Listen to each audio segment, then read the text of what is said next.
Was that the same love you showed massacring Native Americans and taking our land? Hey, I have Native American in me.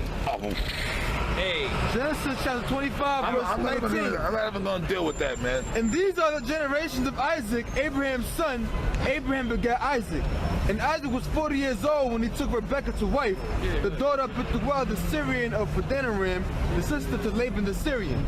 And Isaac entreated the Lord for his wife, because she was barren, and the Lord was entreated of him, and Rebekah's wife. Get it up, like Joe Clark. And the children struggled together within her, and she said, if it be so, why am I thus?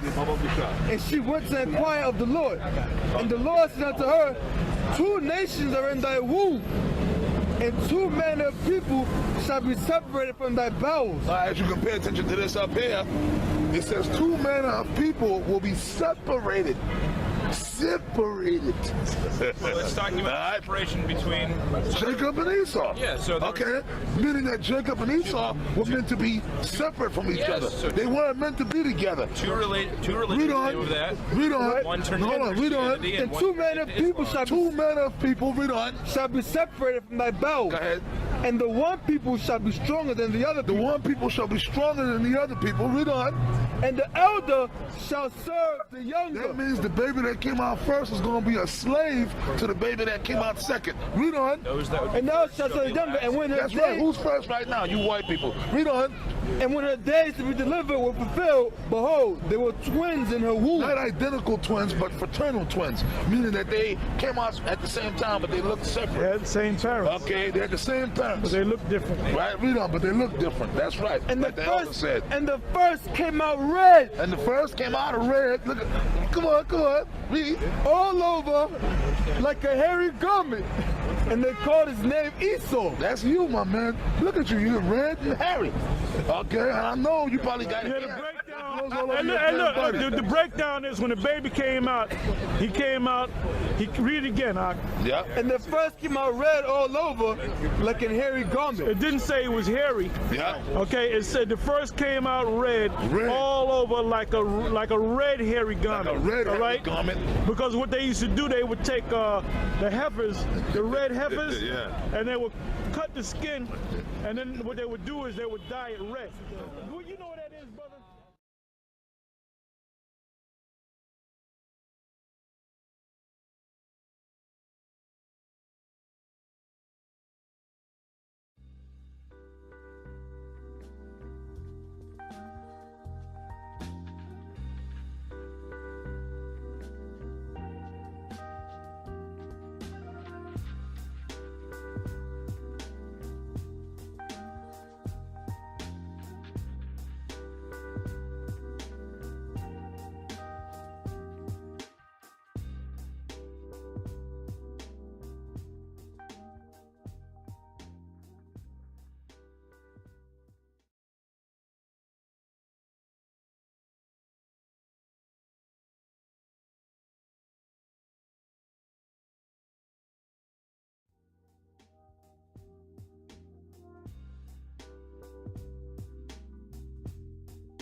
Almost 30 pounds of heavyweight fury right here. It's a 50 BMG, and this is a 750 grain projectile.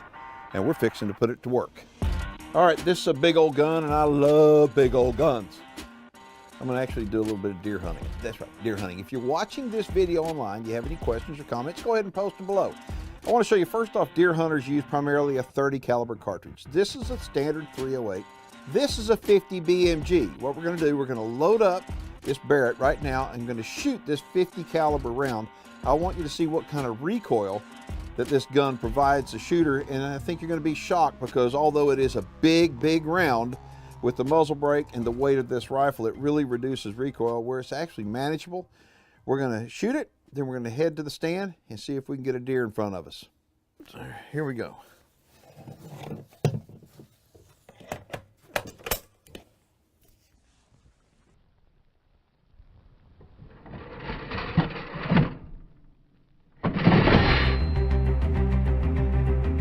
And of course, eyes and ears. You only shoot it one time without the ears and you won't have any.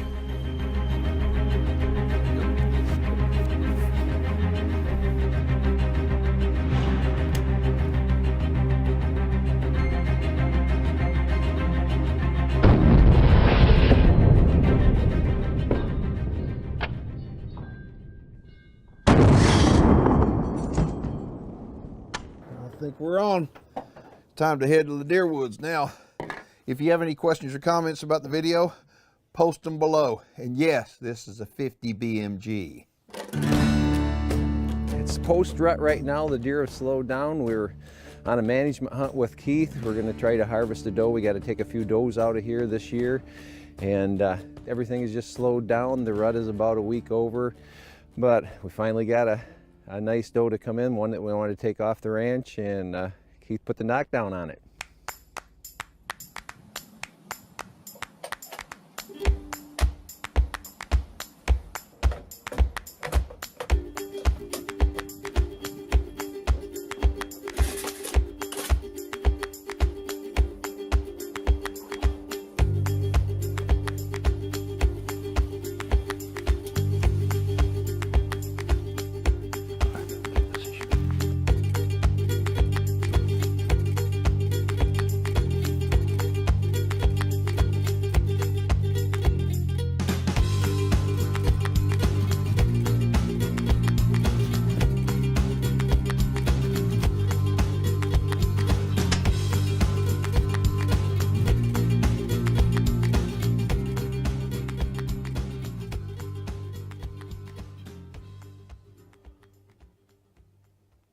Here it goes.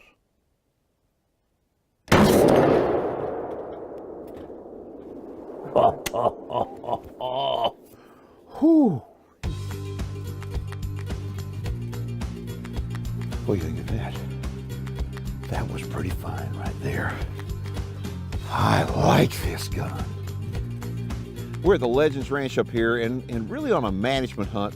I had the opportunity to shoot a BMG, a 50 caliber BMG at the range, and I said, I've got to take it on a hunt. Now, it's shooting a 750 grain projectile, and I headshot this animal, and the one thing that I think you'll look at and kind of be amazed at least I am, is, I mean, take a look. You would have thought it would have done a lot more damage, but the thing is, accuracy is everything, shot placement is everything, but with the 750 grain projectile, I certainly would have thought that would have done a whole lot more damage. Now, one thing I want to tell y'all is that I wound up wanting to do a headshot on this deer, and I want you to watch. You know, we wound up, the perfect doe came in, and he gave me an opportunity, and I rested the gun. I absolutely felt confident in this shot. Now, I want you to just take a look at it, and then I'm going to get right back with you. Here it goes.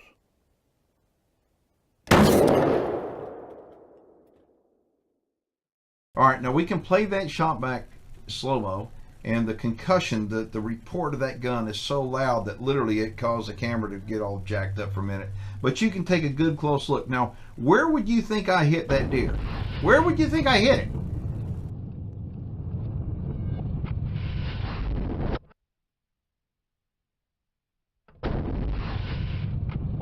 The answer is, after we went down there and we took a look at it, and I mean took a really close look at it, it became very, very clear I didn't hit the deer.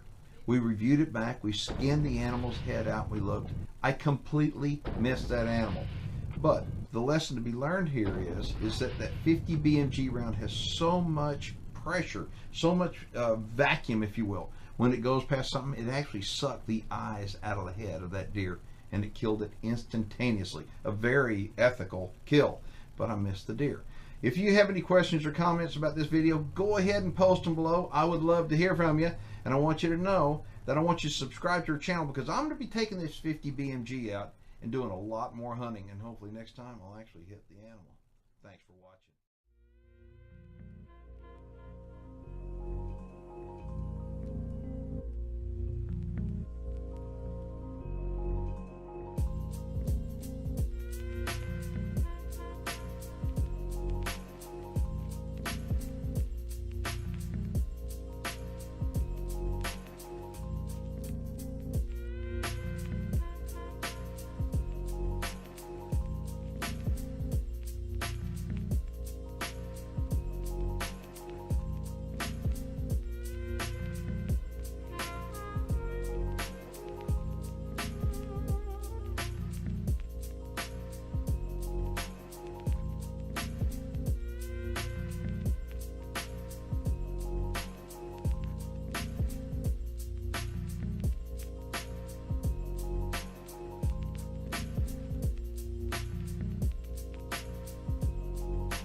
You gotta go fast. Yeah.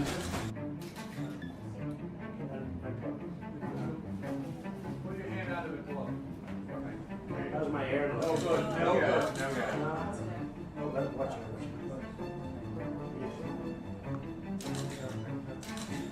That's great, that's great. Almost done here, that's great. Look at the driver. You don't show the aspirin over there.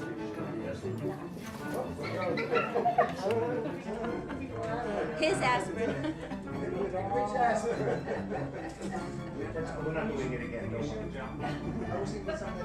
I'm doing this for the cover of Time Magazine. I love Time Magazine. What you will do for a cover, this bird is seriously dangerous but beautiful.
Has science gone too far? Are humans playing God?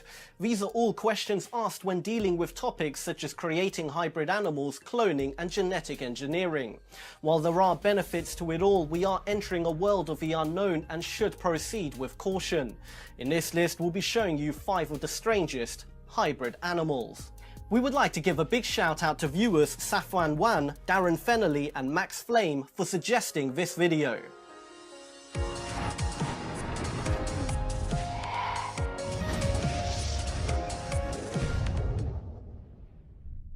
Number 5. Growler bear.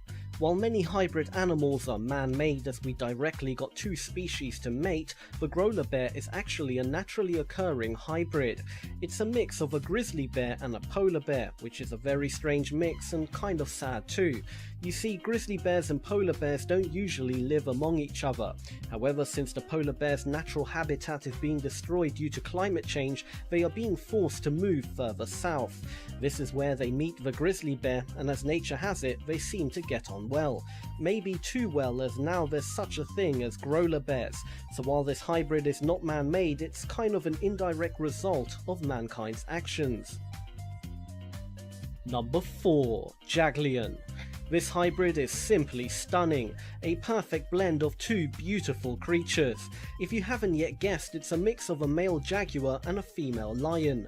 These 2 amazing cats are from the Bear Creek Exotic Wildlife Sanctuary in Barrie, Canada. They are sister and brother, and came to be after a jaguar and lioness who were raised together took their relationship to the next level.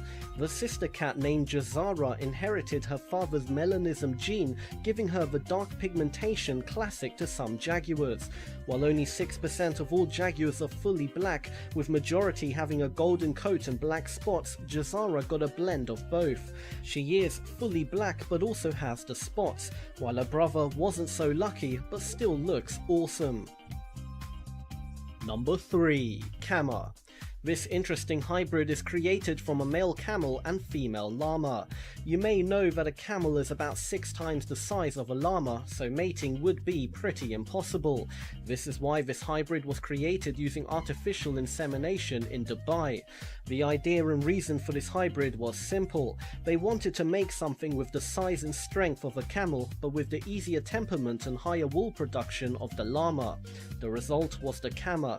Interestingly, the Kama is also one of the rare few hybrids that are always fertile, and this results from both the camel and llama having the exact same amount of chromosomes. Number 2. Zebroids. A zebroid is the name for any zebra hybrids, usually from a male zebra and a female pony, horse or donkey. They never occur in nature, and many zebroids can be born with a form of dwarfism and are almost always infertile. They usually take on the build of the female animals, but have the stripes of the zebra. Sometimes the stripes never cover the whole body and just appear on parts like the feet and legs, or even patches over the body. Number 1. Wolf dog. A wolf dog hybrid is actually quite common compared to the other hybrids on this list. Obviously, this hybrid is a mix of a dog and a wolf. The most common mix is to use a dog breed that already has a physical resemblance with a wolf, such as the German Shepherd. Their appearance can be quite unpredictable, but most of the time they make for much stronger and smarter pets than dogs.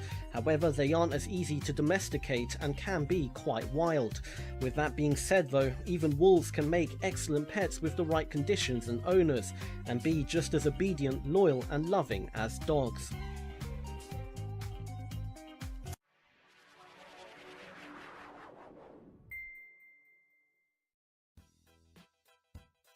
Ten incredible hybrid fruits.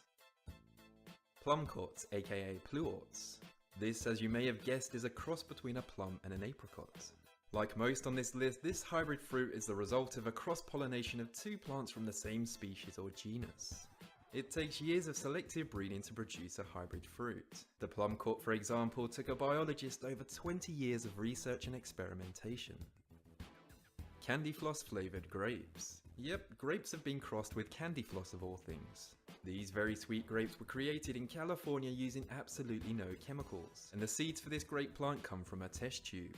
Get ready for the rise of the novelty flavoured grape, because flavours like mango, strawberry, gummy bear and Skittles flavoured grapes will soon be on supermarket shelves.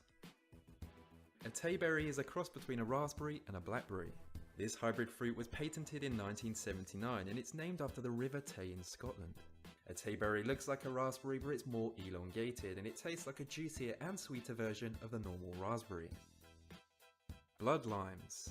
The name of this one isn't as much as a giveaway as to what the hybrid is compared to the rest. Blood limes are a hybrid citrus fruit developed in a project to investigate salt-resistant crops. These are a cross between a red finger lime and an Ellendale mandarin, which is a hybrid in itself.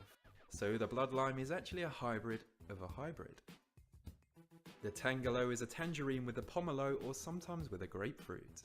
Tangelos are larger than tangerines, and they don't have the bitterness of a grapefruit.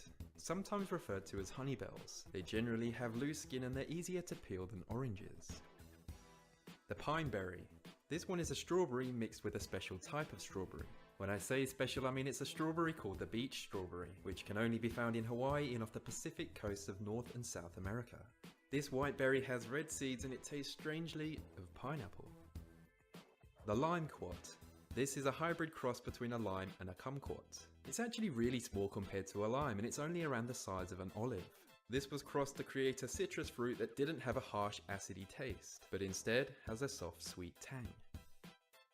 A josterberry is a cross between a blackcurrant and two different types of gooseberry. It looks like a gooseberry but it has no thorns. It's sweeter and it combines the vigorous growth and rich flavour of a blackcurrant. Pecatums are a peach, apricot and plum hybrid. This fruit feels like a peach but tastes like a fruit punch. It's trademarked by a company called Zega Genetics, which is an organisation that develops crazy fruits through deliberate hybridation. You can only buy this fruit in a nursery in Stanislaus County, and inventor Floyd Zega and his 3 children have painted in more than 500 new fruits, which they will hopefully soon release. Bubbleberries. This fruit is a cross between a strawberry and bubblegum, and I actually really want to try one of these.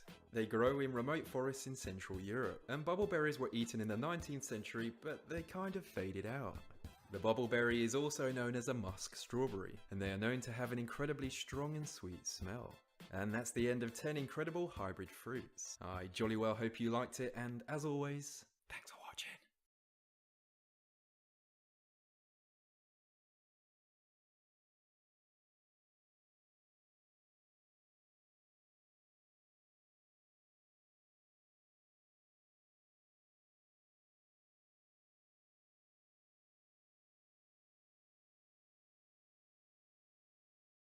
Only speaks to people who've broken one of society's ultimate taboos, the illegal practice of sexual contact with animals, a subject some people may find disturbing.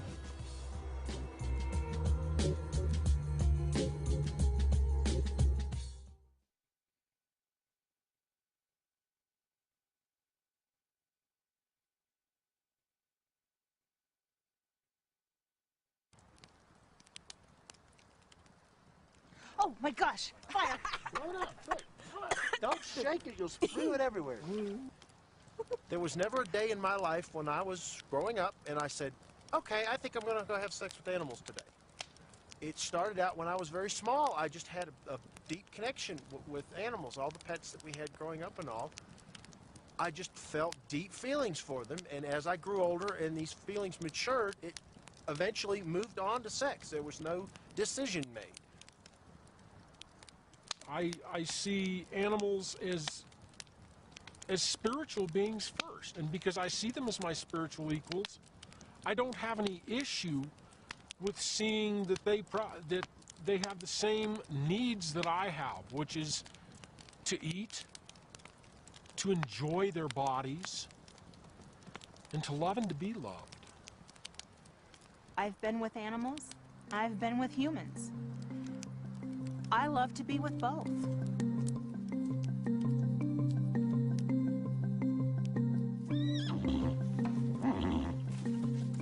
Five years ago, I made a film about people who choose to have sex with animals.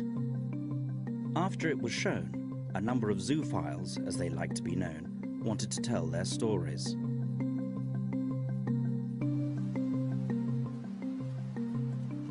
can't go by a group of horses without taking a real close look at them and wondering. Great many thoughts. Yeah. There's a black one there with a big blaze and a couple white socks that just, she's nice. Oh, hello. Hello, bud. Hello, pretty boy. Sweetie. Easy, easy. Cool. Please do come visit. There's a dog. Hey, baby. Hello, pretty one. Hello. Wow. Now this is a rush. Ah, yes. A piece of ecstasy. This is the most incredible turn on when I'm approached like this. This is the most incredible turn on. Ooh. This is a pretty girl here. She's an Arabian. This is the first time that they've spoken openly about their secret desires. If they found a field full of horses, it may be a while. Oh, I know Ken. He scritches the ponies for hours on end. They wanted to show me a strange and often shocking sexual subculture. I was surprised to find these passions are not limited to lone individuals.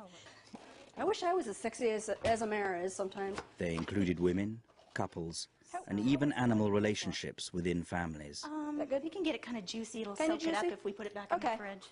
Okay. Yeah, and then the questions are, well, you know, is it the same as with a man? Is it as good as with a man? No, better. Well, it depends. Yeah, it you know, depends on the because, dog, depends on the man. you know, a lot of human men just aren't as, they don't like foreplay. Dogs love foreplay. They love to have a good time. They love to have sex. I just thought, should I add some mushrooms to the salad too? Oh, yeah, you could probably I'm do gonna add some to in the sauce and That's some what I was in going the... to do.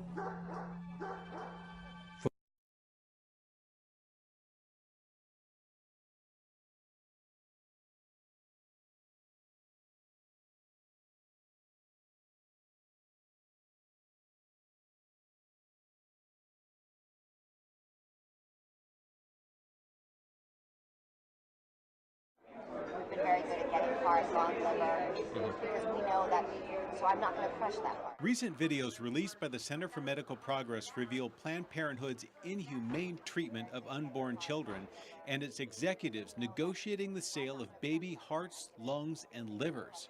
Another boy, another boy, boy. How did we get to this point? To understand present-day Planned Parenthood, we should understand Margaret Sanger, Planned Parenthood's founder and hero. Margaret Sanger is a big proponent of negative eugenics, which was the viewpoint that you should weed out unfit people from the bloodline. So that would be encouraging people not to procreate if they were unfit, feeble-minded, had any kind of mental illness, and that also included forced sterilization. Words like unfit and feeble-minded were used to describe not only the poor and mentally ill, but also to describe African Americans. Margaret Sanger stated that birth control is nothing more or less than the facilitation of the process of weeding out the unfit, of preventing the birth of defectives or of those who will become defectives. In 1921, Margaret Sanger founded the American Birth Control League. Its primary mission was to prevent uncontrolled procreation and establish a world program of birth control. She states, knowledge of birth control is essentially moral. Its general, though prudent practice must lead to a higher individuality and ultimately to a cleaner race. Margaret Sanger stated that the most merciful thing that the large family does to one of its infant members is to kill it. In 1939, Sanger wrote a letter to her eugenics colleague, Dr. Clarence Gamble, a member of the Birth Control Federation of America, in regards to setting up the Negro Project, a birth control clinic for African Americans. She was speaking about serving what she called the Negro population, and in concluding this portion of the letter, she stated that we do not want word to go out that we want to exterminate the Negro population. And the minister is the man who can straighten out that idea if it ever occurs to any of their more rebellious members. Sanger believed that having an African American minister on staff would ease the suspicion. African American populations were considered some of these unfit members that should be weeded out. So in this letter, she discusses having African Americans serve other African Americans so they wouldn't be aware that they were seeking to terminate them, to exterminate them by the use of birth control and negative eugenics. Sanger was quite fond of Dr. Ernst Ruden's work, director for the Society for Racial Hygiene. He would later go on to write Nazi Germany's sterilization laws. In 1933, she published his article, Eugenic Sterilization, an Urgent Need, which promoted programs to eliminate the unfit in order to create a super race. In the late 1930s and 40s, knowledge of Nazi atrocities made words like eugenics and population control unpopular in America.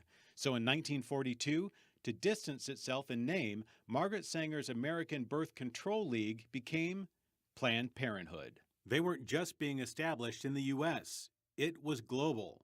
A grim fact in American history was the forced sterilization of women in Puerto Rico. In 1936, sterilization programs spearheaded by the International Planned Parenthood Federation, with funding from the U.S. government, sterilized 1/3 of Puerto Rican women by 1968, making it the highest proportion of childbearing-aged persons sterilized in the world. And today, Planned Parenthood facilities are generally located in low-income areas which are heavily populated with minorities, and a lot of times they seek to reach those minorities to help them with reproductive rights, they say, with birth control and largely abortion. independent studies have concluded that nearly 80% of Planned Parenthood facilities are set up in minority communities. It's no wonder abortion is the leading cause of death among African Americans, higher than all other causes combined. Mounting evidence against Planned Parenthood's beginning to today continues to fuel public outcry. The American people should seek to immediately defund Planned Parenthood so that our own tax dollars don't go to support this organization who has been exposed to be lying to the American people for many years, for committing these egregious acts against the youngest children among us. They should be immediately defunded.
Did I not work all week?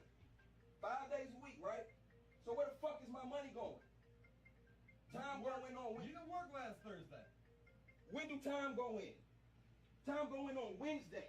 And I did work last Thursday. I worked all week last week. Why the fuck you don't write our hours down? You see how you playing with my money talking about you didn't work last Thursday? Kobe, did I not work all week last week? I work every fucking day. Every single fucking day. Now why the fuck is you playing with me, bruh? You think, bruh, like, come outside, bruh. Because that's how I'm feeling right now. Because you think this shit a game, bro. If you want to knuckle, we can go in the fucking rain. Bro, my check is 27, bro, and I worked all week last week. Explain to me why my money is fucking short. Can you do that? Yeah, I can. How? What time did you get the fucking Stop work? fucking asking I'm me not what time. fucking. I'm Bro, serious. So what's up, bro? You want a buck? What you want a time buck? did you work? Do you want a buck? Because we can fucking buck. What's poppin'? We can buck, nigga. You playing with my fucking money. Get out of my face. Ain't no fucking get out of your face. Stop playing with my bread, bro. Get out of my face. And what? Get out of my And face. what? Get out of my face. And what? Get out of my face. What you gonna do about my bread? Huh? Explain my money. What you gonna do about my money? What time did you get to work on Monday? What Every the day. fuck? What time did you start work? Bruh. Because I really... I'm being dead serious. What time did you start work? How do you calculate how much money I make then, since you want to worry about what time I start work? What time you fucking start work? Bro, back up out my face. You spitting in my face, bro. Stop playing with me. Stop playing with me. The time you get to work, the time you're done, and the amount of work you get done. How do you know what time I get off and come to work? How? I know what time he gets here. Because I'm still here when he gets here. You know what time he get here. How do you know what time I start working? Because I know it takes him... Answer my fucking question. How do you know what time I start working? Are you there? No, I'm not. So how the fuck do you know? How do you know what time I get off work? I know he's... How do you know what time I get off work? How do you know what time I get off work? I want to hear this shit. How? I know. So how the fuck you gonna calculate my money then? How you gonna calculate my money and you don't know what fucking time I get off work? Easy. How? I'm here after he gets back. Turn your fucking phone off. Man, you better handle what's in front of you. Your business. Don't worry about this. Cause you playing with my bread, bro. You really playing with my money, bro. You really gonna make me see about you, bro. If my motherfucking check ain't reimbursed next week, we have a problem. I know you can't fix it now, so I ain't gonna get on your fucking ass. But you playing with my bread, bro. You think it's the game. You think I won't go on your shit. You really think I won't go on your shit? I don't give a fuck about this job. Because literally you've been playing with me for the last fucking 3 weeks. Now, if you feel like you boss up and you want to jump out your seat, there's plenty of fucking space outside. Plenty. Stop playing with my fucking bread, bro. I'm here today to bring my bill from Mr. Mitch McConnell to show him, if you're not familiar, I'm on a second chance program. I have to have my rent in on time. I have no more money coming in. I am a guard at the Smithsonian Institute, and I need my rent paid, and I have nothing. And I need to know, when is he going to open things back up? Because I'm about to be evicted. If I don't have my rent in by the 1st of next month, through the second chance program, I will be evicted. He's not in the Russell building, he's not in the floor of the Senate, and 800,000 people don't have their paychecks. So where's Mitch? Our children also are affected and paid. Es un dolor de corazón cuando mis hijos vienen de la escuela con hambre, abren la refri y no hay nada. Le preguntan a su mamá, and they ask ¿por qué me, no hay comida? Mom, why there's no food? Why haven't you gone Yo to no the grocery shop? le digo voy a ir mañana. Ellos I no tell them I'm tienen going to que go saber tomorrow. qué es lo que está pasando. They don't have to know Es what una is trauma going para on ellos because it's también. traumatic for them as well. Entonces yo pido al gobierno So I que the por favor government to please vuelva a abrir reopen the los government edificios para que nosotros podamos continuar con nuestra lucha, so lo que that I can hacemos go todos back los and días. We have a shutdown, and so they can't go to work, and so then they have the vacation, but they don't have to use their vacation days. And then they come back, and then they get their back pay, then they're, in some sense, they're better off.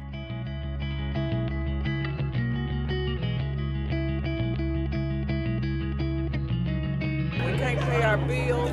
I can't provide for myself. I don't know where my next meal coming from. I'm bored. What I'm supposed to do?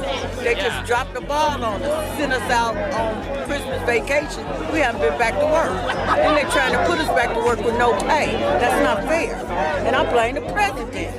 Can't pay for bills. More medication I'm worried about. Better pay for the medication that I have to pay for. Gas to get there, to get the medication, to try to get it. My rent, my kids in college, I can't even, tuition, they need help. Water, gas, lights, I mean, it's impacting me pretty bad.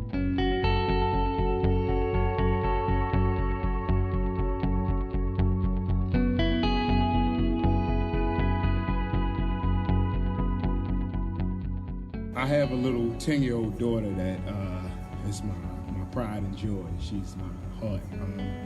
I actually had to take her out of cheerleading because I didn't have the money to pay for her to continue it. It's hard. It is. It's as a man personally, and my daughter being my pride and joy. Meeting enemies, like, we don't make a lot like everybody think. Like, oh, you're supposed to have 3 to 6 months savings. But that's hard when you're not making that much to have 3 to 6 months savings, and you have bills, and you got to figure out if you want to pay your car payment, or if you want to pay your rent, or your life insurance. You have to basically pick options. It's been very hard.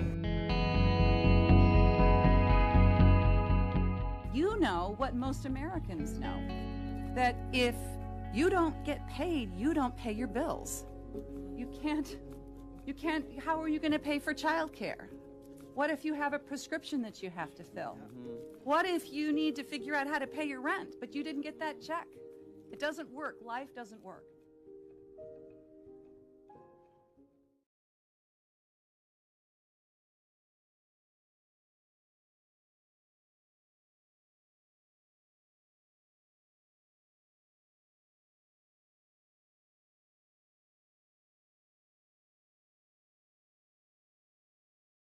What consequences could I face if I don't pay alimony? If the court orders you to pay alimony and you refuse to pay, some or all of these enforcement efforts could be taken against you. Contempt of court. If you refuse to pay court-ordered alimony, and you have the ability to do so, the judge may find you in contempt of court. The punishment could be a fine, or a short term in jail, or both. Alternatively, the judge may order you to stay in jail until you actually pay. Wage withholding. The court may order your employer to deduct your alimony from your wages before they are paid to you. Seizure of property. Your delinquent alimony may be taken from your bank accounts or from money owed to you like rents, dividends, and royalties. Other types of property that you own may be seized and sold to pay delinquent alimony. Liens on property. Liens may be placed on your property. Before you can sell the property, you will need to pay the alimony to clear the lien, or the sale proceeds will be applied towards your alimony.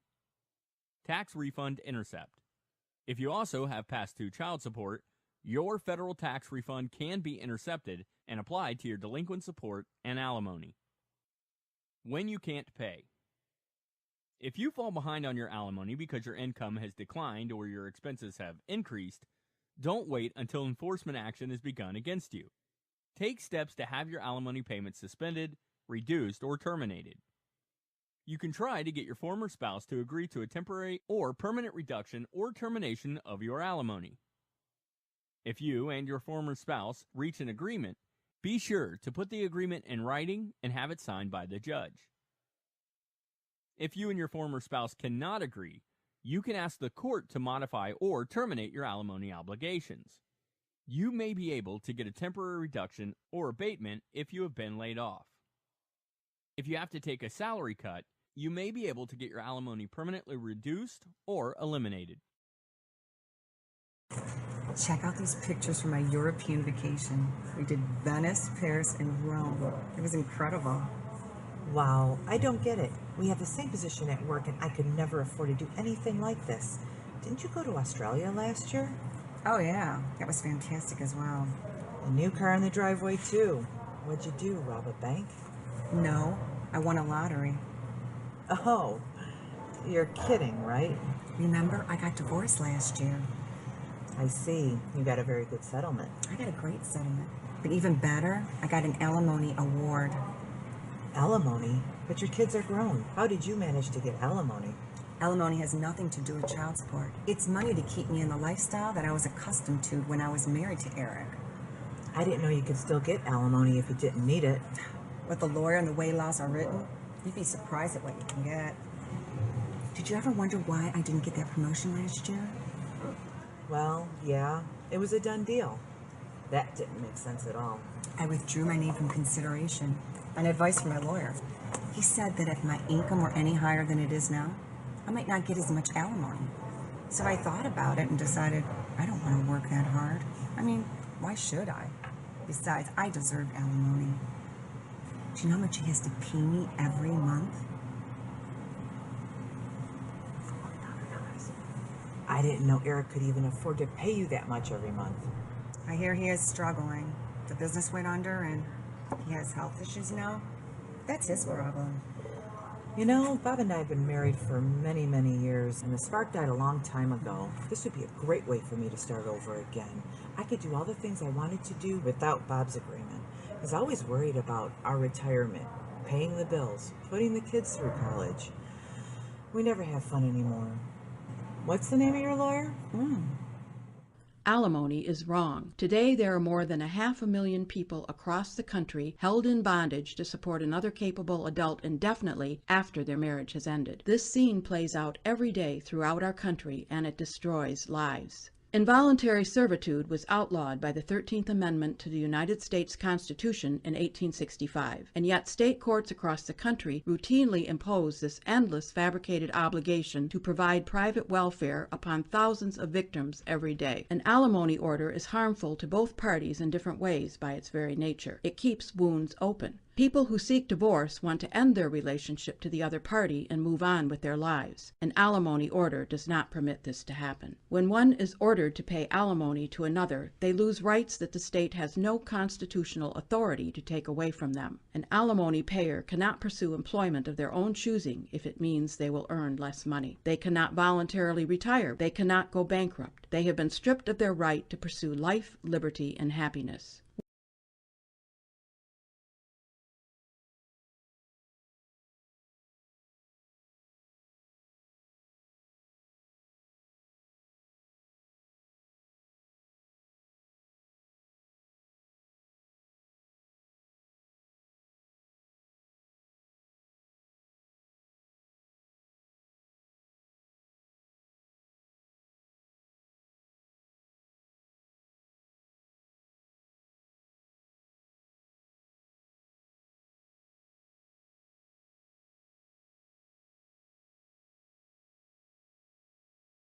A lot of breaking news here this morning. The breaking story just moments ago, the Supreme Court and this landmark ruling, the court making same-sex marriage legal in this country across every state in this nation. Going into today, 37 states in Washington, D.C., 13 states illegal, but those 37 states had same-sex marriage, and now that will change in all 50 states. I want to get back to John Karl at the White House because, John, 2 days in a row, yesterday, the Supreme Court, for the second time, handing the president a victory. And as we just learned, the president has tweeted he would consider this a victory at the court as well for his policy.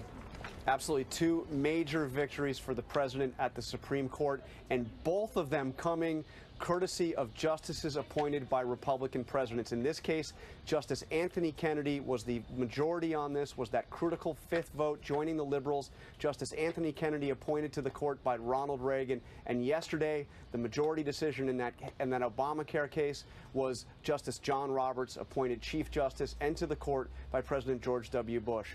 These were two decisions that the world has been watching, but have been watched no more closely than here at the White House, and both coming down exactly as the White House wanted them to. John, stick with us here. I want to get right over to Terry Moran, who covers the Supreme Court for us. And Terry, I wanted to get your reaction to a piece of audio during the arguments in this case from Chief Justice John Roberts. Let's let everyone at home listen to a little bit of that argument.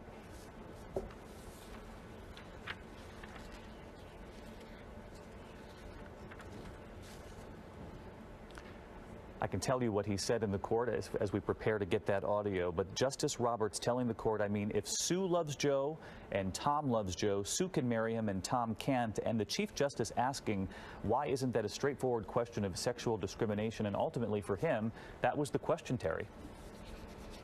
That question where he essentially said, if two people love the same person, the opposite sex person can marry that person, but the same sex person can't. And there was a glimmer of hope among the advocates for same-sex marriage under the law that Chief Justice Roberts might find his own path through gender discrimination, that it's merely a matter of gender that distinguishes one side from the other there, that he might come over and vote for constitutionality of same-sex marriage. He did not, but very characteristically, he offered not an angry dissent necessarily, but a more gentle one. This is his last paragraph in his dissent. He says, if you're among the many Americans of whatever sexual orientation who favor expanding same-sex marriage, by all means, celebrate today's decision, he says.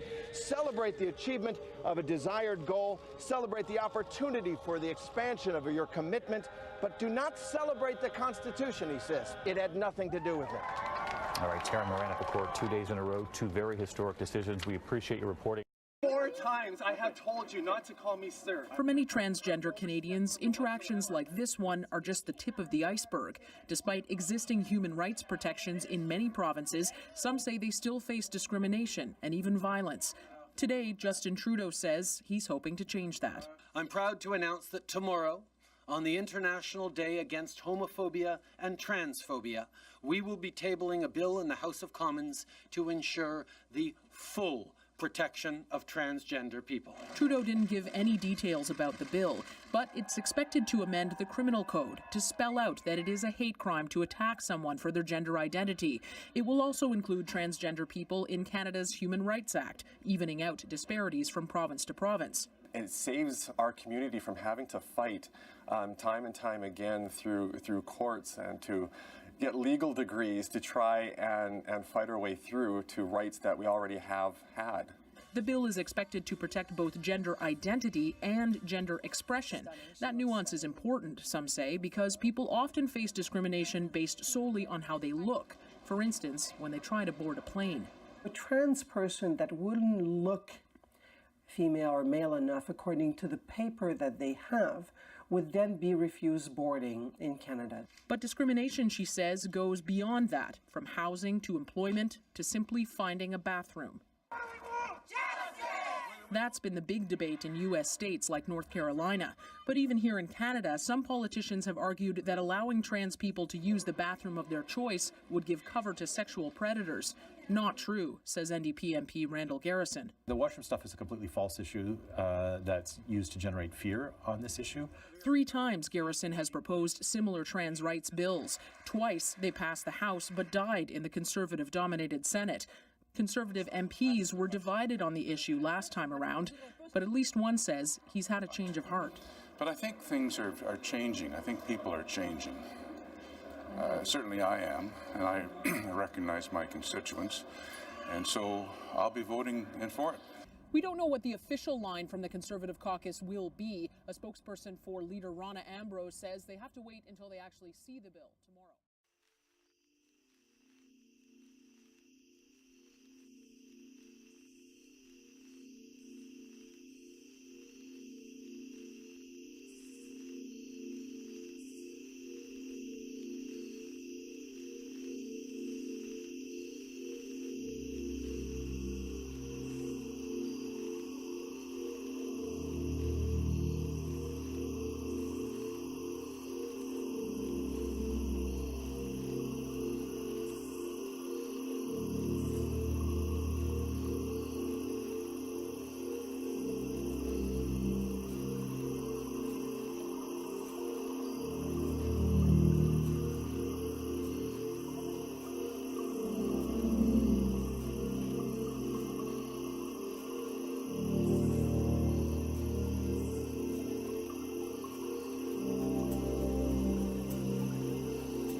Would not be the same. Few people laughed. Few people cried. Most people were silent. I remembered the line from the Hindu scripture, the Bhagavad Gita. Vishnu is trying to persuade the prince that he should do his duty, and to impress him takes on his multi-armed form and says, "Now I am become death, the destroyer of worlds." I suppose we all thought that one way or another. The way I was humiliated by all of you, you led me around on a leash. That was different. We thought you were inferior. Now you know better. Cornelius was right, Doctor. He proved it. Man was here first. You owe him your science, your culture, whatever civilization you've got. Then answer me this. If man was superior, why didn't he survive? Wiped out by a plague, some natural catastrophe, a storm of meteors. From the looks of some parts of this planet, I'd say that was a fair bet. But we can't be sure. He is. He knew all the time, long before you found your cave. He knew. Defender of the faith, guardian of the terrible secret. That's it, isn't it, Doctor? What I know of man was written long ago, set down by the greatest ape of all, our lawgiver. Cornelius, come here. Reach into my pocket. Read to him the 29th scroll, 6th verse. Beware the beast man, for he is the devil's pawn. Alone among God's primates, he kills for sport, or lust, or greed. Yea, he will murder his brother to possess his brother's land. Let him not breed in great numbers, for he will make a desert of his home and yours. Shun him. Drive him back into his jungle lair, for he is the harbinger of death.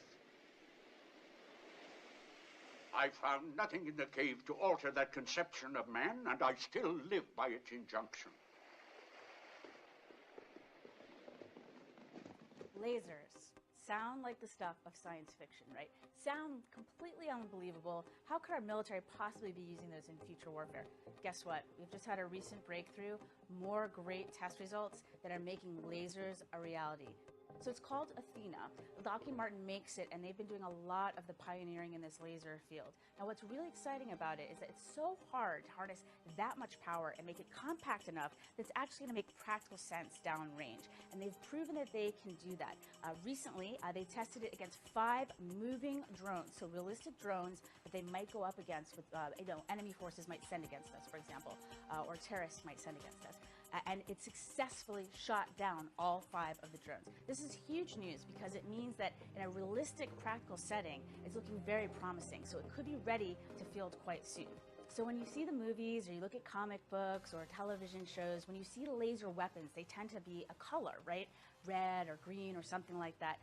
Real lasers, one of the key advantages that they provide is that they are invisible. You actually can't see them. You just see this damage suddenly starting to blow something up. So if we take a look now at what the Athena did to a truck. So we're looking at a truck engine, and the Athena within seconds was able to beam right in there, heat the whole thing up, and burn through the engine of this vehicle. So if you can imagine if you were in that vehicle, all of a sudden, this hole would start appearing in your engine, and the whole thing would just disappear. That's what these lasers do. Now, there's some other key advantages that we should mention. Let me give you 3 of them. 1, unlimited ammo. As long as we have power, we have an unlimited magazine. And downrange, of course, having unlimited ammo can be a huge advantage. Second, it's silent. You don't give the enemy any advance warning that it's coming. And then the third one I wanted to touch on is that it travels at the speed of light. So not only are we delivering powerful, decisive effects, lethality, we're also doing it so rapidly they don't know what hit them. So if you could circle back to that example of being in the car again, that would happen so instantaneously, within seconds, you truly would have no idea what was happening. It would just suddenly start disintegrating, right? So what can we use these against? So we talked about the vehicle a bit. We talked about how Athena has just proven itself against drones. But in the real world application, our forces could use it against the drones. We could use it against aircraft. We could use it against vehicles on the ground, like we mentioned. We could also use it against fast attack boats. And in fact, Athena's sibling, Adam, a couple years ago proved that it could eliminate these fast attack boats. So if you imagine boats start trying to swarm one of our ships, not a problem for this laser. Burns right through the hull. As you can see right there, it's burning right through the hull. I'm incredibly excited about this news, this great news about the successful testing of Athena, because it means that we'll be putting these powerful weapons soon. We could put them in the hands of our warfighters and give them even more powerful weaponry to keep themselves safe and also to deliver the effects that we need. They can be used, laser weapons can be used offensively and of course defensively too, to help protect our homeland. Think of our airports that might be under threat from enemy drones. They could be used to protect we could use them statically and used to protect our airports. They could be used to protect our power grid, our nuclear plants. So there's lots of different exciting applications for this technology. There's no longer science fiction, but science fact.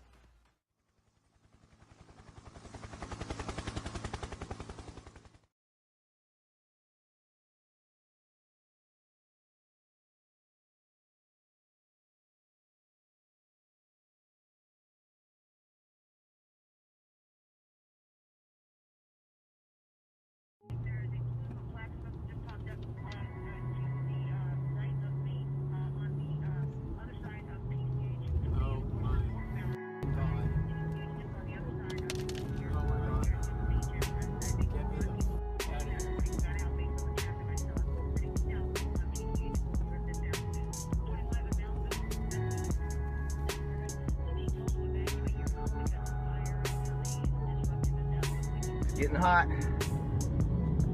Come on, people, go. Go.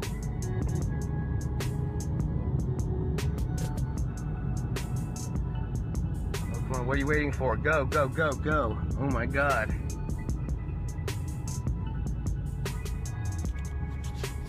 I better put the camera down. It's okay, Ling Ling, it's okay. That fucking, the guardrail's on fire even. Look at that. Oh my God. Keep going, buddy. I don't want to be a looky-loo. Okay, get over. Because there's nobody on this side. This is Clark Road. I just passed the bowling alley. Here's the golf course coming up right here.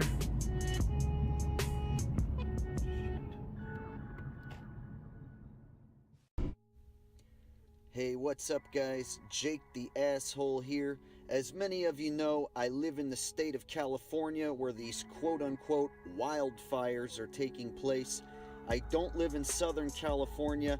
However, even where I live in Northern California in Modesto, I am seeing the aftermath of these fires. We have smoke filling our skies. The sun is partially obscured by smoke and debris. So we're seeing the effects even in Northern California from the fires that are raging down south. Now when I look at the drone footage from Malibu, California, it immediately raised my eyebrow, and it should raise your eyebrow as well, because this fire seems to be the most selective fire in the history of all fires. I have never seen a fire select and choose certain houses to burn down to the ground the way this fire picks and chooses. This fire will burn a house completely to the ground and leave all the trees in the front yard and the backyard completely untouched. This fire will pick and choose one house in the middle of two houses and burn one down to the ground, meanwhile leaving the house on the left and the right completely untouched. Why, take a look at this image. The house on the left, untouched. The house on the right, untouched. The trees in the front yard and the backyard, untouched. However, the house directly in the middle, scorched to the ground. So somehow this fire chose to scorch the entire house to the ground while leaving all the trees around the house in the front yard and the backyard completely untouched, and the house to the left and the right completely untouched. Like I said, this fire picks and chooses which house it wants to scorch. And it doesn't just halfway scorch a house. Oh no. If it wants to take your house, it will burn every inch of your house to the ground. Meanwhile, the lucky neighbors just a few feet away, well, they just happen to luck out, and their house is completely fine. Does this seem natural to you folks? That one house scorches completely to the ground, there's nothing left. And then the neighbor's house is completely fine, and all of the trees are still standing around the house. We're seeing this more and more whenever these quote-unquote wildfires pop up. So is this a new characteristic of wildfires? We must ask ourselves, what's really going on here? Now, some speculate these are direct energy weapon attacks. And by the looks of it, I can't argue that. In my opinion, this does look quite a bit like some sort of direct energy weapon attack. So the question becomes, why? Why would the government or somebody be shooting direct energy weapons at these houses? Well, now I want to tell you about this story that we mentioned at the very top of the hour about this new fire danger. You're going to find this fascinating. First of all, I want to tell you about the very worst nuclear meltdown in U.S. history. No, by the way, it was not. It was not 3 Mile Island.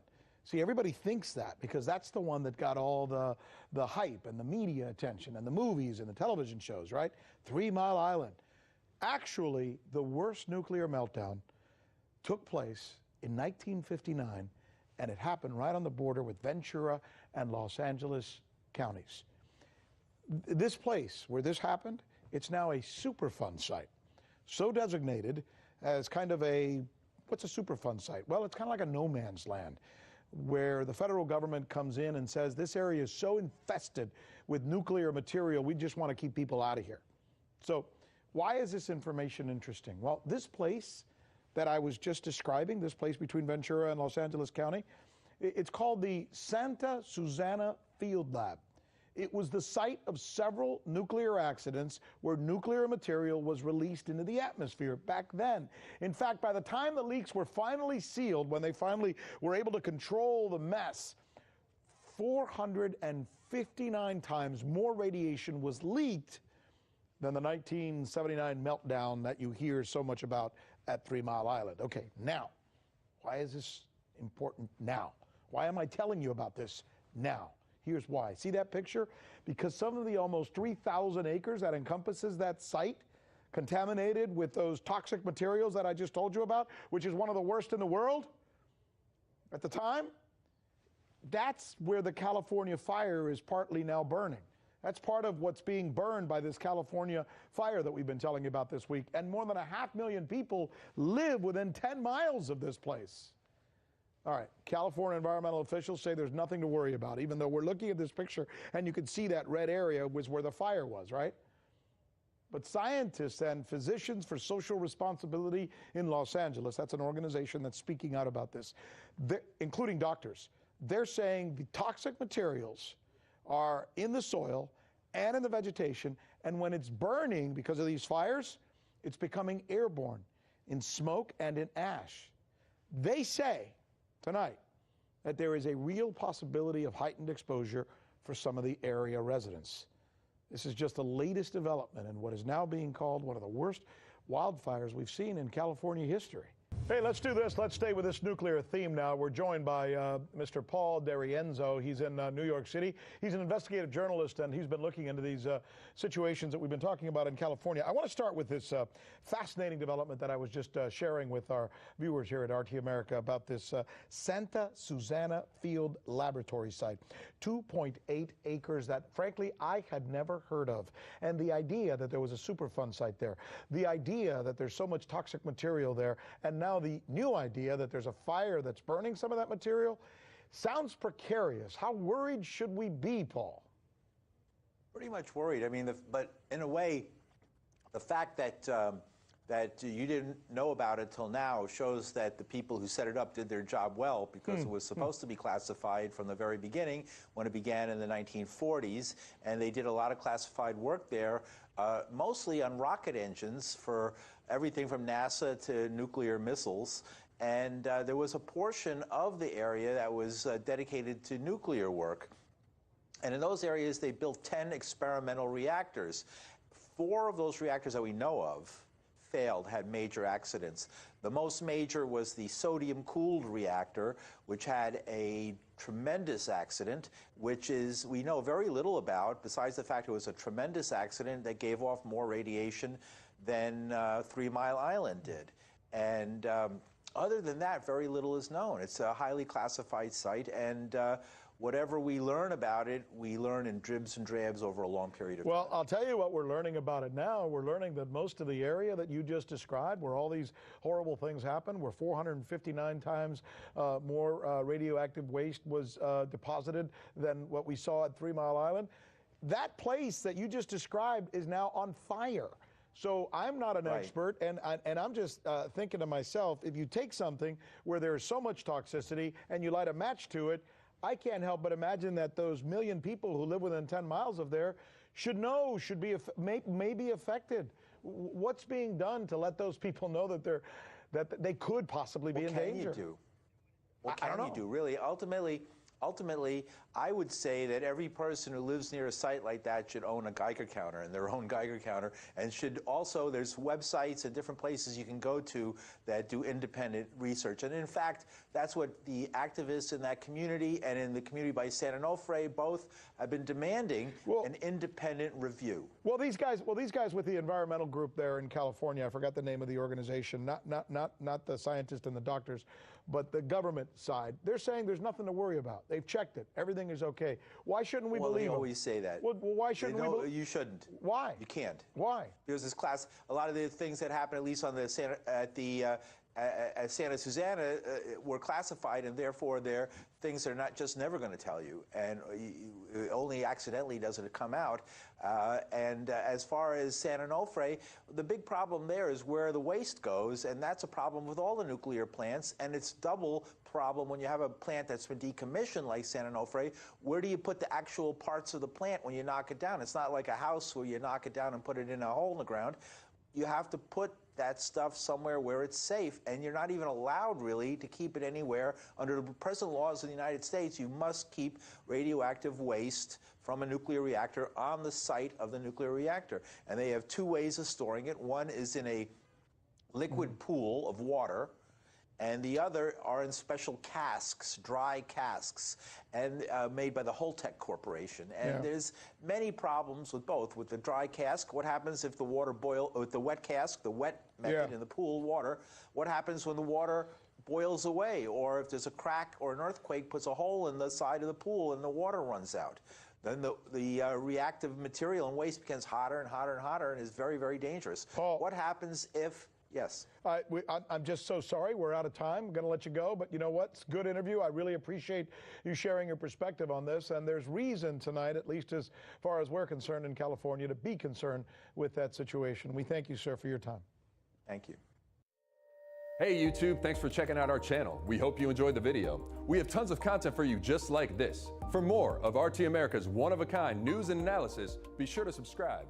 Hundreds of birds have fallen from the sky in The Hague, the Netherlands, during a 5G experiment to see how large the range was and whether the new wireless technology would cause any harm in the local area.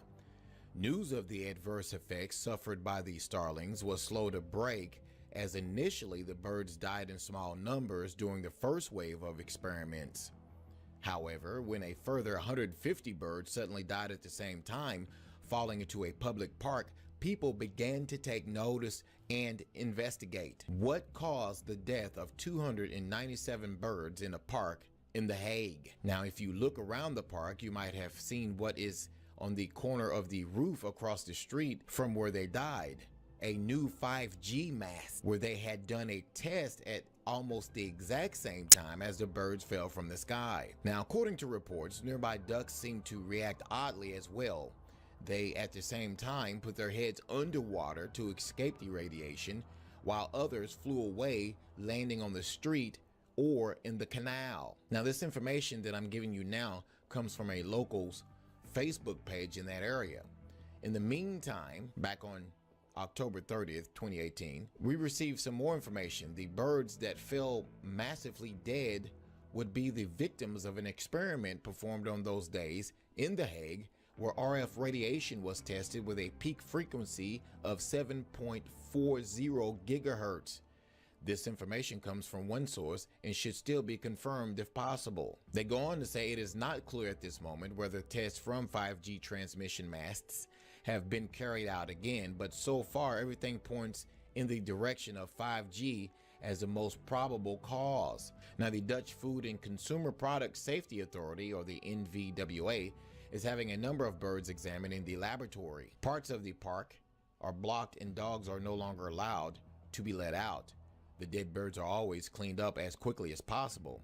Yet it is a crazy scene. Councilmember Robert Baker of the Party for the Animals had the feeling of being on a crime scene. The fact that so many birds fall from the sky at this location must have a cause and must be investigated. Now, there's a link to this information below this video. Go take a look at it for yourselves. The truth about the safety of 5G is that it's not safe, and corporations are being allowed to roll out the new technology before they are sure about its effects on humans. The rollout of 5G technology is a massive health experiment that will have disastrous consequences for the human race, according to the first major university study into the controversial wireless service. In a coalition of 200 leading scientists and doctors are calling for an urgent stop to the rollout. 5G technology is a very real danger, warns Dr. Moskowitz, a public health professor at the University of California. The development of 5G, or fifth-generation cellular technology, constitutes a massive experiment on the health of all species, he said. With the death of the birds in the Netherlands, we are already starting to see the results of 5G technology. What do you think? Could this new 5G technology be deadly to humans or cause some sort of physical damage to humans? Leave your comments below this video. Thanks for watching. A new government project aimed at protecting the nation's food supply is raising eyebrows. While it could be major advancements in agriculture, a group of scientists say the project could be easily turned into a new type of weapon. Alex Mihailovich has the full story. From machine guns to atomic bombs, the human obsession to find better ways of killing each other has led to increasingly lethal options through time. Some say the next big thing in death, however, will be a silent killer, but could be just as devastating as the biggest of bombs when used against targeted populations. The weapons? Genetically modified viruses. One group that is hard at work developing genetically modified viruses is the U.S. government's Defense Advanced Research Projects Agency, or DARPA. The DARPA program, which is under scrutiny, is called Insect Allies. Established in 2016, the four-year program has a budget of $45 million. The U.S. military says the program was created to ensure food security. Basically, if faced with natural or man-made threats, Insect Allies would come to the rescue by sending out bugs to help crops. For example, insects could be armed with genetically modified viruses that would be inserted into crops by the bugs, making the crops drought-resistant. However, critics say the research can easily be used for nefarious purposes. Aside from the obvious problems of controlling insects once they're released into the environment, these bugs can be used to destroy crops or even spread deadly viruses amongst human populations. A group of independent scientists and lawyers recently objected to the research. In the journal Science, they said, the program may be widely perceived as an effort to develop biological agents for hostile purposes and their means of delivery, which, if true, would constitute a breach of the Biological Weapons Convention. Just last year, Russian President Vladimir Putin expressed his concerns over a genetically engineered virus that could kill humans. While chairing a meeting of Russia's Human Rights Council, President Putin said, "Do you know that biological material is being collected all over the country from different ethnic groups and people living in different geographical regions of the Russian Federation? The question is, why is this being done? It's being done purposefully and professionally. We are a kind of object of great interest." According to DARPA, the research is still in its early stages and the goals are to help people, not harm them. Insect Allies program manager Blake Beckstein told the Washington Post, "I don't think that the public needs to be worried. I don't think that the international community needs to be worried." Meanwhile, many scientists and other experts are worried that if this program ever goes beyond the lab, it could be disastrous for ecosystems and possibly the human race. For RT, I'm Alex Mihailovich. Now we go back to the list, and the second item on our list, which is number 2. We told you about this at the beginning. We're calling this the hidden spill. There's a reason we call it the hidden spill. An oil spill that has been quietly leaking millions of barrels of oil into the Gulf of Mexico, and it's gone unplugged for so long that it now verges on becoming one of the worst offshore disasters in U.S. history. You heard it right. One of the worst disasters in U.S. history. You've heard of the Deepwater Horizon and the Exxon Valdez oil spills, right? Well, this oil spill that I'm referring to right now, you've probably never heard of. It's called the Taylor Energy spill. And you know when it happened? It happened back in 2004. This Taylor Energy spill is largely unknown outside of Louisiana, mostly because of the company's effort to keep it a secret in the hopes of protecting its reputation and its proprietary information. As it turns out, this Taylor Energy spill has been quietly and gradually leaking oil off the coast of Louisiana for 14 years now. And now, according to several sources in the Washington Post, it threatens to overtake the Deepwater Horizon spill as the biggest offshore disaster in U.S. history. Some estimates are put at the spill rate at 10,000 to 30,000 gallons of oil per day in the Gulf of Mexico. Can you imagine that happening for 14 years? And most people didn't even know it was going on. Joining me now is an RT producer who's been working on this story. I got to tell you, as I look at this, joining us, by the way, is Saya Tavanger. I had no idea when I saw this report. I was startled. How were they able to keep this under wraps for so long? Well, Rick, believe it or not, the oil and gas industry is extremely underregulated. Now, to give you a little bit of background, the Gulf of Mexico accounts for 20% of the U.S. oil and gas production, and it's extremely rich in oil, and which is one of the main sources that U.S. drills in. And now within that business, it comes a price, and that's oil spilling. Now, usually annually, there's 330,000 gallons of oil being spilled inside the Gulf. Now, in 2004, when this happened, when this spill occurred at Taylor Energy, they actually did report it to the Coast Guard. But what happened was they reported that they're only leaking about 5 gallons per day. So they lied. They lied, exactly. Yeah. And as you said, it's leaking about 10 to 30,000 gallons a day of oil. So that's a lot of damage. That's a lot of damage. So you do the maths. In 2004, we are at 153,000 gallons of oil that's being spilled. And to give you a comparison, the BP disaster was at 176 million. So it's about to surpass the BP disaster. Let's look at those numbers one more time. So BP spilled how much? 176 million gallons of oil into the Gulf of Mexico. And they paid, as I recall, into the billions, right? They paid $66 billion in fines and damages. Because it was very public. Everybody knew about it. It was in the news. It was a slap in your face kind of disaster that everybody heard. 66 billion. Keep that number in mind, everybody. And then these guys who put just as much oil into the Gulf have paid how much? They have paid, well, they've put aside a fund, a trust for $666 million. Now, this is where it gets really interesting. Now, there are Taylor Energy, which no longer exists. So kind of the only person that remains at Taylor Energy is suing the Interior Department for what remains in the trust, which is $450 million.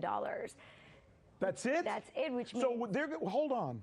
They're going to end up possibly paying $400 million for the same amount of damage that BP did, and BP paid, you said, 66 billion. Billion with a B. 66 billion over here, exactly. 400 million over here. And you know what the problem is? Because in 2008, Taylor Energy sold off all their oil and gas exploration to a South Korean company. Now, since then, the South Korean company has sold off the little lots. So now here's a company that no longer exists, and here's a platform that's sunk 500 feet deep into the water that's leaking about 30,000 gallons of oil per day, and nobody is being held responsible because nobody knows who to pay for it. I imagine, though, this is amazing, by the way, the fact that you're saying there's really, by my estimate as a non-expert, it looks like they're not really paying enough money to be able to provide the cleanup. Not at all, right? They're paying not if we go by the standards established by BP. No, they're paying it. I mean, it's a dime in the bucket if you think about it. Wow. Okay, let me ask you this as well. I imagine the people who live there along the coast in Louisiana, good people, hearty people, great food, by the way. Some of the best food anywhere in the world, Cajun food. They live off of this industry. It provides them jobs. I mean, the oil industry is important for Louisiana. Are they conflicted? Well, they're extremely conflicted because the BP disaster actually killed off the whole beach tourism industry. Even though the BP oil spill never even affected a lot of the beaches, a lot of people heard about it. So it killed off tourism. And what will surprise you is that it was the citizens of the area that actually demanded an investigation. So hadn't it been actually for the citizens living around that area, we wouldn't even be talking about this story right now because nobody would know about it. You really know the details of this. Great reporting, Saya. Thank you very much. Good job. This is important information that people need to know about. Absolutely. We appreciate it. All right. The U.S. is running out of bombs, and it's probably because we drop one every 12 minutes. Technically, there's no war. America is not officially at war with a single nation, and yet we are waging war in 76 countries around the world. That's insane. That's almost 40% of the countries on this planet. The Pentagon plans to invest $20 billion in munitions alone, and it's not even sure the industry can make that many bombs. They cannot keep up at a time when the number of bombing runs exceeds the number of bombs, and the numbers just keep growing. George W. Bush, who started the war on terror, dropped 70,000 bombs in 5 countries. Obama dropped 100,000 bombs in 7 countries. Trump dropped 44,000 in his first year. 120 a day. 1 every 12 minutes. And we cannot even get upset about it, let alone do anything about it, because most of us don't even know it. The media is preoccupied with other things, like making sure we all know how much Democrats and Republicans dramatically differ and that liberals and conservatives hate each other, when really they totally agree on the big stuff, like bombs.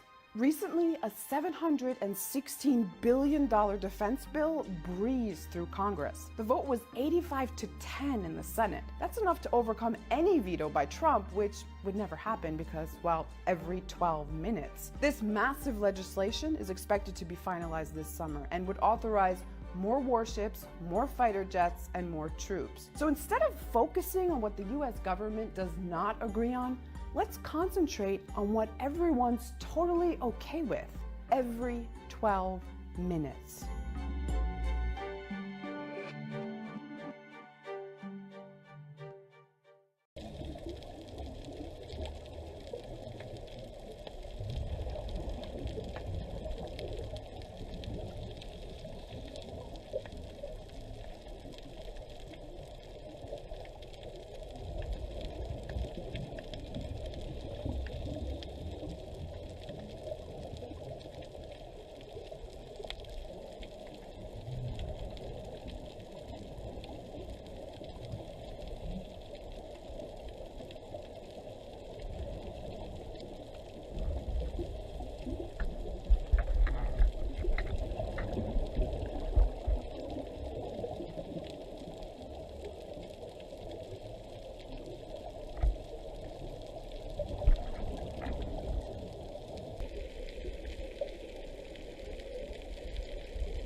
say something.